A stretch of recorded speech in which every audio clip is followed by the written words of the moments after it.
সুপ্রিয় দর্শক আসসালামু আলাইকুম, কেমন আছেন সবাই? আশা করছি ভালো আছেন।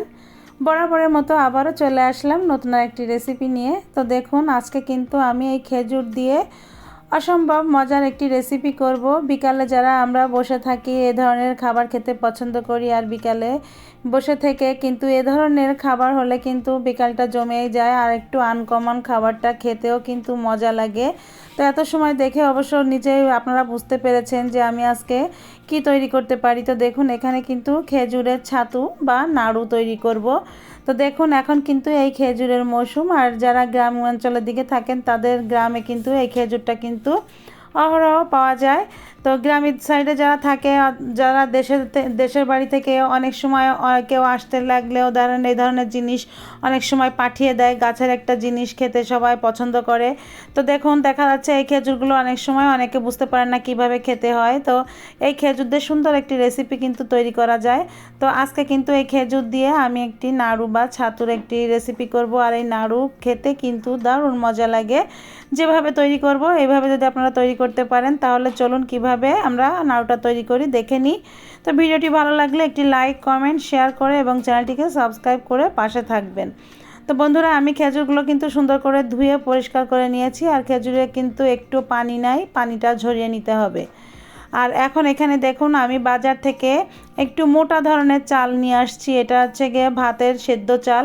তো এটা কিন্তু সেদ্ধ চালই ভাজতে হবে, এটা আতপ চাল হলে হবে না। তো এই চালটা যথেষ্ট মোটা চাল নিতে হবে, যা ভাজতে গেলে ফুটে যায়। তো দেখুন, আমি এই চালটাকে খুব ভালো করে কিন্তু এরকমভাবে কচলে কচলে ধুয়ে নিব, সাদা পানি বের হওয়া পর্যন্ত। তো এই চালটাকে ধুয়ে একদম পানিটা একদম সুন্দর করে ঝরিয়ে নিব, যাতে চালের গায়ে একটু পানি না থাকে। তো বাজার থেকে কিনে আনা চাল, চালে তো অনেক সময় আসলে অনেক নোংরা টোংরা থেকে থাকে। তো চালটা ধুয়ে নিলে একটু ভালো হয়। তো আমি এই চালটা ভাজার আধা ঘন্টা আগে চালটা ধুয়ে একটু লবণ দিয়ে চালটাকে দেখুন এভাবে মেখে রাখবো। চালের পানিটা কিন্তু পুরোপুরি ঝরিয়ে নিতে হবে। আর গায়ে একটু পানি লেগে থাকলেও সমস্যা হবে না, এটা কিন্তু পরে একদম চালটা শুকিয়ে যাবে আধা ঘন্টা রেখে দিলে। তো লবণটা মেখে আমি এভাবে কিন্তু আধা ঘন্টার জন্য রেখে দিব। তাতে চালটা যখন আমি ভাজবো, ভাজতে গেলে কিন্তু খুব সহজভাবে চালটা কিন্তু ফুটে আসবে। আর দেখুন, আধা ঘন্টা পরে চালটা কতটা ঝরঝরে হয়ে গিয়েছে, পানিটা কিন্তু একদম শুকিয়ে গিয়েছে। আর এটা ভাজার জন্য কিন্তু পুরোপুরি রেডি হয়ে গিয়েছে।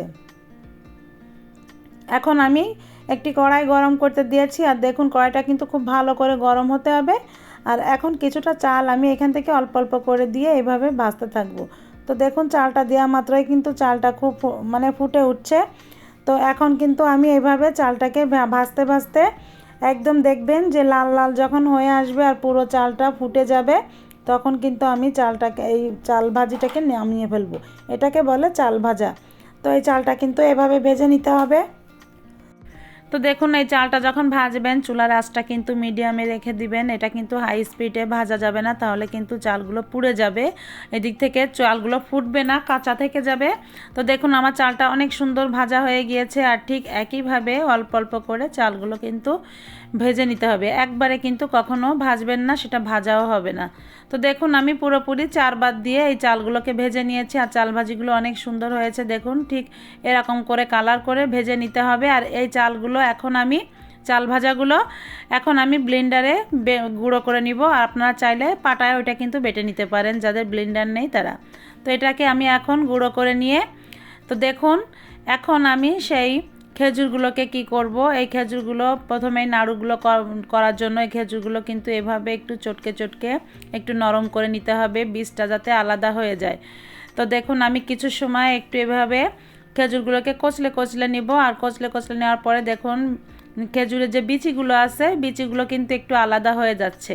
তো যখন দেখুন এরকম মাখা মাখা হয়ে যাবে, তো এভাবে তো কিন্তু বিচিগুলো আলাদা করা যাবে না, বিচির গায়ে অনেক খেজুর লেগে আছে। তো দেখুন, আমি যে চালটা ভেজে গুঁড়ো করে নিয়েছিলাম সেটা কিন্তু এখন এই একসঙ্গে কিন্তু ঢেলে দিব, দিয়ে এই খেজুরের সঙ্গে মেখে নিব।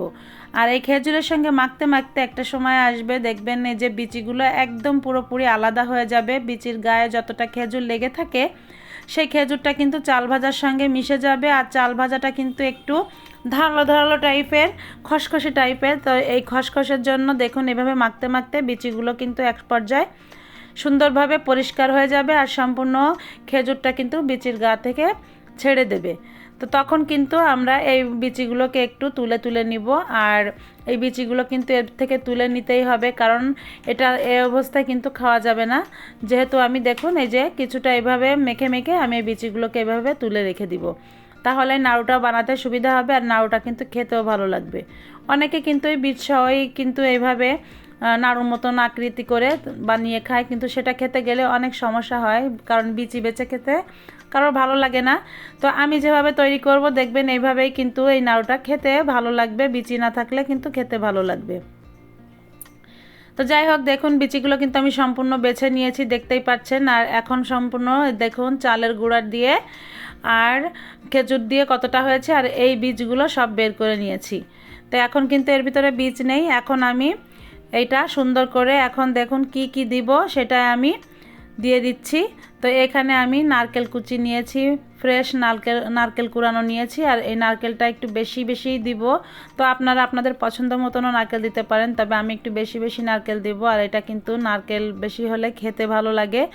আর এখানে আমি 1 কাপ চিনি দিয়ে দিব।